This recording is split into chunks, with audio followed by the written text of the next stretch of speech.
আচ্ছা, কানাডার এই ভয়ঙ্কর স্নোফলের মধ্যে সরস্বতী পুজো হয়?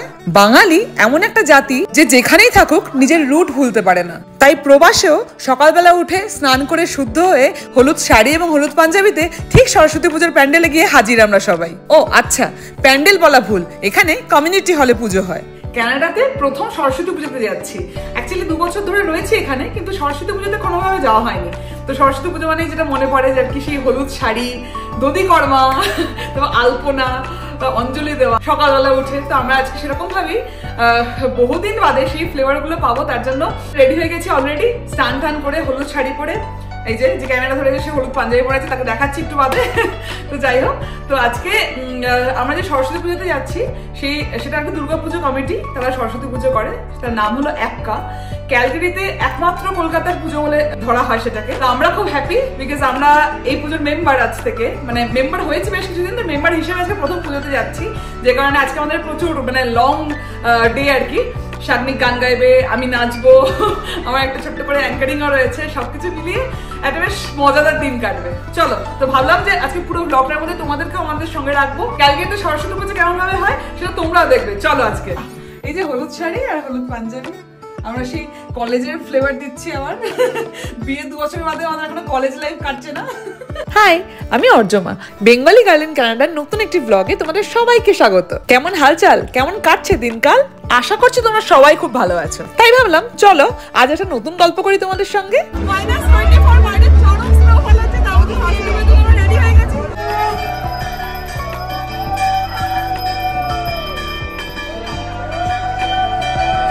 সরস্বতী পুজো শুধু তো আর পুজো হতে পারে না, পুজোর সঙ্গে রয়েছে ড্রয়িং কম্পিটিশন, কালচারাল প্রোগ্রাম, বিভিন্ন ধরনের গান, নাচ, বিভিন্ন পারফরমেন্স, তার সঙ্গে বিভিন্ন গেম শো, সব মিলিয়ে পুজো কিন্তু জমজমাট। প্রথমটা শুরু হলো খুদেদের ড্রয়িং কম্পিটিশন দিয়ে।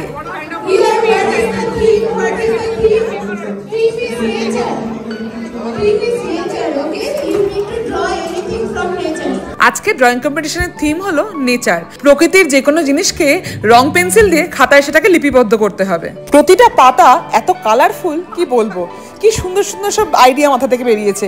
এইটুকুটুকু খুদে খুদে বাচ্চা, তাদের মাথা থেকে কত কি বেরিয়েছে, ফুল, পাতা, পাহাড়, নদী, দারুণ দারুণ সব জিনিস। তবে মিথ্যে বলবো না, এই মায়েরাও পাশ থেকে বেশ কিছু হেল্প করেছিল, কিন্তু আমি দেখেছি সেসব। তবে বাচ্চাগুলোকে এত মিষ্টি লাগছিল, চোখই ফেরানো যাচ্ছিল না যেন। এটা পিঙ্ক কালারের কি পেইন্টিং হচ্ছে? এটা ফ্লাওয়ার। ও যৌবন্তম যশস্বন্তম লক্ষ্মীবন্তম জনম কুরু। এসো সচন্দন পুষ্প পিণ্ড পত্রাঞ্জলি শ্রী শ্রী সরস্বত্যই নমঃ। পুষ্পাঞ্জলির পর শুরু হলো হাতে খড়ি পর্ব। এই সুদূর প্রবাসে কোথায় স্লেট আর কোথায় চক, এই ছোট্ট মিষ্টি দেখতে সমান সাইজের কতগুলো স্লেট জোগাড় করা হয়েছিল বটে, তবে তাতে স্কেচ পেন দিয়ে হাতে খড়ি হলো বাচ্চাগুলোর। ঠাকুরমশাই হাত ধরে বোর্ডের মধ্যে লিখে দিলেন ওম, ভগবানের নাম সঙ্গে করেই শুরু হলো নতুন পথ চলা। বাচ্চারা কিন্তু বেজায় খুশি। তবে শাড়ি পরে এত সুন্দর করে সাজুগুজু করে যাওয়ার পর একটা ছবি হবে না বলুন তো? পুজো আপাতত শেষ, এখন ভোগ নেওয়ার পালা। যতই নিরামিষ, খিচুড়ি, আলুর দম আমাদের কলকাতার মতো ভোগের প্রসাদ হোক, কিন্তু এখানে হাইজিনটা মাস্ট। তাই প্রত্যেককে প্রসাদ দেওয়ার আগে হাইজিনটা মেনটেন করার জন্য প্রত্যেকে দেখুন কি সুন্দর করে গ্লাভস পরে নিয়েছিল।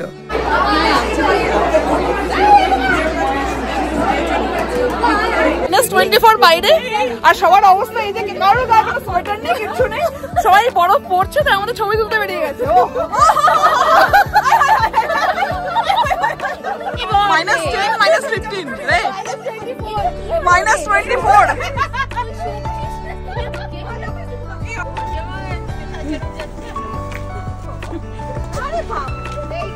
Ready.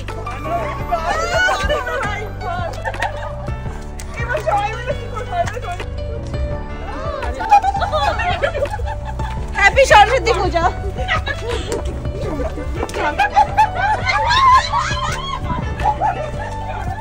এখানে আমাদের সবাইকে নিজেদের কাছে নিজেকে করে নিতে হয়।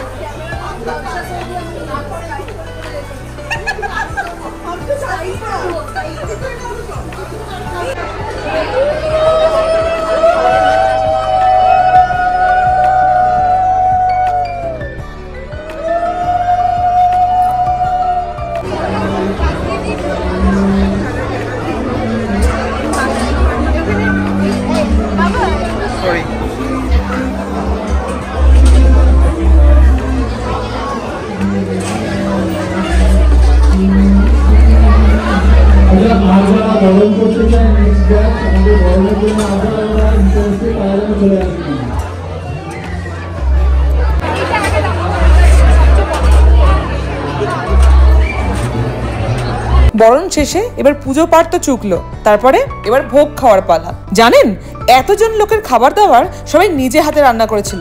স্পেশালি এই খিচুড়িটা, এই এতগুলো খিচুড়ি সব নিজে হাতে রান্না করা এদের। প্রথমবার গিয়ে এইসব শুনে তো আমরা পুরো অবাক। যাই হোক, পরের বার থেকে আমরাও যোগ দেব। মেনুতে ছিল খিচুড়ি, আলুর দম, ভেজ পকোড়া, চাটনি, পাঁপড়, মিষ্টি।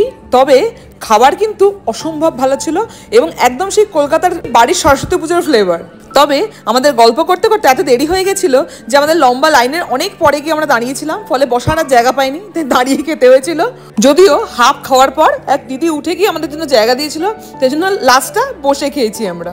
এদিকে খাওয়া হচ্ছে, সেই ফাঁকে ড্রয়িং কম্পিটিশন যে হলো সকালে, তার মধ্যে ফার্স্ট সেকেন্ড থার্ড কারা হবে সেই নির্বাচন চলছে। এখন জাজমেন্ট চলছে এখানে, কারা ফার্স্ট সেকেন্ড থার্ড হয় সেটাই দেখার।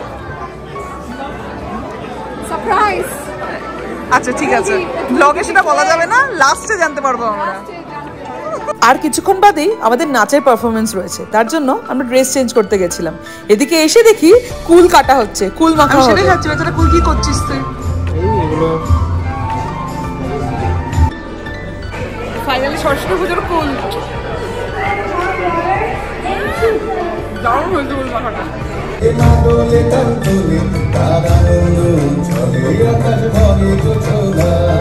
এই পুচকি বাচ্চাদের মিষ্টি নাচ দিয়ে শুরু হয়েছিল আমাদের কালচারাল পারফরমেন্স। কি যে মিষ্টি, মনে হচ্ছিল সব কটাকে গিয়ে চটকে দিয়ে আসি একেবারে। আর কি সুন্দর গামছা দিয়ে ড্রেসগুলো বানিয়েছে দেখুন। এরপর মিষ্টি মিষ্টি বাচ্চাদের ফ্যান্সি ড্রেস শো ছিল। কেউ সেজেছিল শেফ, কেউ ডাইনোসর, তো কেউ মা লক্ষ্মী। তারপর বেশ কিছু সুন্দর সুন্দর ডান্স পারফরমেন্সের পর আমাদের একটা সুন্দর নাচের পারফরমেন্স ছিল। বিগত 2 সপ্তাহ ধরে এই নাচটারই প্র্যাকটিস করছি আমরা। তার সঙ্গে সুন্দর সুন্দর সাদা রঙের জামাগুলো কিনেছিলাম আমরা এর জন্য।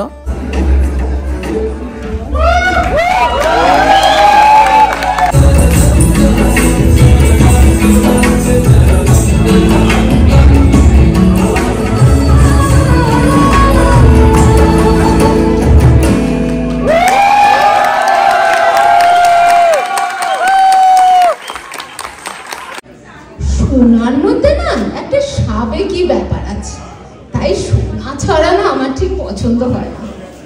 সোনা তো এখন একটু ব্যাক ডেটেড হয়ে গেছে, তাই না? আমি তো বাবুর বাবাকে বলে দিয়েছি পুজোর সময় আমি কিন্তু হিরে পরবো, হিরে। পুজোর লাইটের থেকে আমি যেন বেশি ঝলমল করি। আচ্ছা আচ্ছা আচ্ছা, শোনো, পুজোয় কোথায় যাবে বলে ঠিক করলে নাকি গো? হ্যাঁ যাবো তো, বলিনি তোমার? আমি তো ভাবছি ওয়ার্ল্ড ট্যুর করবো, বাবুর বাবাকেও বলে দিয়েছি। World tour? কোথায় যাচ্ছ তোমরা? আরে ওই তো যাবো যাবো।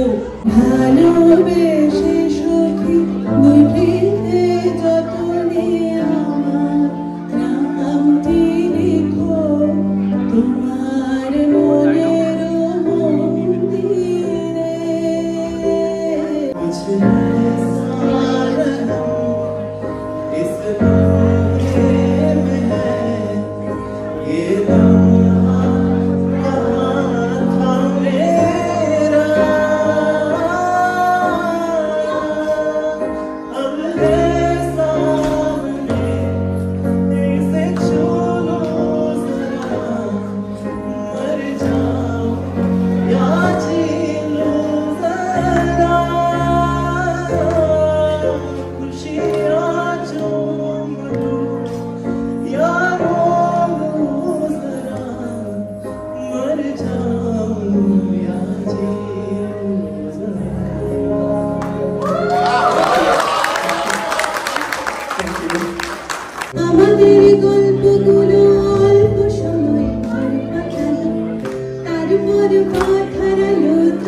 এত লোকের যে এত গুণ আছে, এরকম প্রোগ্রাম না হলে বোঝাই যায় না, সত্যিকারে বলুন তো। যাই হোক, এত সুন্দর সুন্দর পারফরমেন্সের পর লাস্টে আমরা আন্তাক্ষরী খেলেছিলাম। সেই আন্তাক্ষরীটা অ্যাঙ্কারিং করেছিলাম বটে, কিন্তু সেই অ্যাঙ্কারিং আর কি বলবো, এত কম্পিটিটিভ লোকজন এবং এত গুণ, কাকে ছেড়ে কাকে দেখবো। যাই হোক, তো খুব সুন্দর হয়েছিল সেটা, তারই একটা ছোট্ট ঝলক রাখলাম এখানে।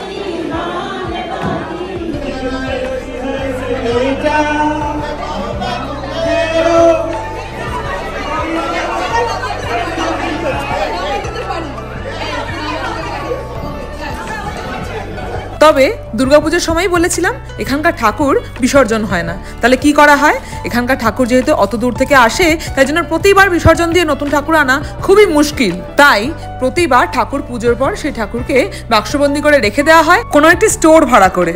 কালই শুনলাম তার জন্য প্রতি মাসে ভাড়াও গুনতে হয়, কিন্তু পরের বছর সেই ঠাকুরকেই সেই বাক্স থেকে খুলে পুজো করা হয় আবার। তবে আজ শেষ অবধি ঠাকুরকে কিভাবে যত্ন করে প্যাকেট দিয়ে ভালো করে মুড়ে ভালো করে বাক্সে সযত্নে তুলে রাখা হয়, সেই পুরো ঘটনাটাকে আজকে ভিডিও করেছি, তোমরাও দেখো।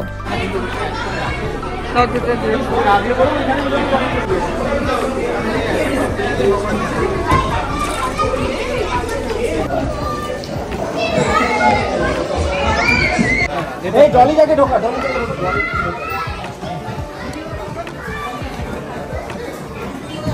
হ্যাঁ, এবারে একটু চাপ দাও, এবারে আমি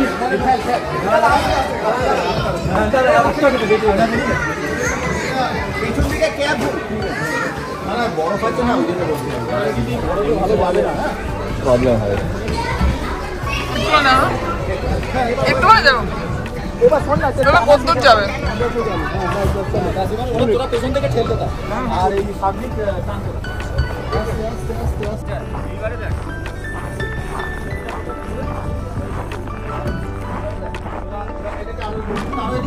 একদম লাগিয়ে দাও, ঠিক আছে? এবার দুজন উপরে উঠে দাও। আচ্ছা, সানি উপরে উঠে আগে মিউজিক বক্স ঢুকতে বললো বক্সগুলো না আমি জায়গা নেই। আচ্ছা, আরো কাছে, আরো কাছে। না না, এখন ম্যাকলেট বন্ধ। এবারে না আমরা এটাকে ফেলাবো। হ্যাঁ, একদম ফুলিয়ে দাও, কাজ ভেঙে যাবে না। না, পেছনের কাজ শুধু তুমি না প্রেসারটা রাখো, ঠিক আছে? হ্যাঁ হ্যাঁ, শুয়ে যাবে, থাকো না। হ্যাঁ, শুয়ে এবারে জাস্ট পুশ করতে হালকা, তো বাকিটা হ্যাঁ পুশ করে দাও, পুশ করে এবারে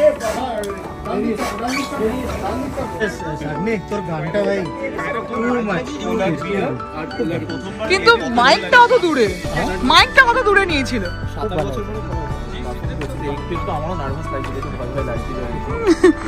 এইভাবেই -24 ডিগ্রির মধ্যে সরস্বতী পুজো জমজমাট কাটলো। বাইরেটা বেরিয়ে দেখি পুরো সাদা হয়ে গেছে একদম। আমাদের তো বাড়ি ফেরার পালা। তোমাদের ভিডিওটা কেমন লাগলো জানিও কমেন্ট বক্সে। তবে আজকের ব্লগটা আমি শেষ করব না। এখানকার এক মিষ্টি দিদি, অনিন্দিতা দি, এত মিষ্টি করে বিষয়টা বলেছে। অর্জমা খুব মিষ্টি একটা মেয়ে, খুব সুন্দর ভিডিও করছে, আমাদের কানাডার প্রবাসী বাঙালিদের লাইফস্টাইল, আমাদের চ্যালেঞ্জেস খুব সুন্দর করে তুলে ধরছে। আপনারা ওর ভিডিও দেখুন আর ওকে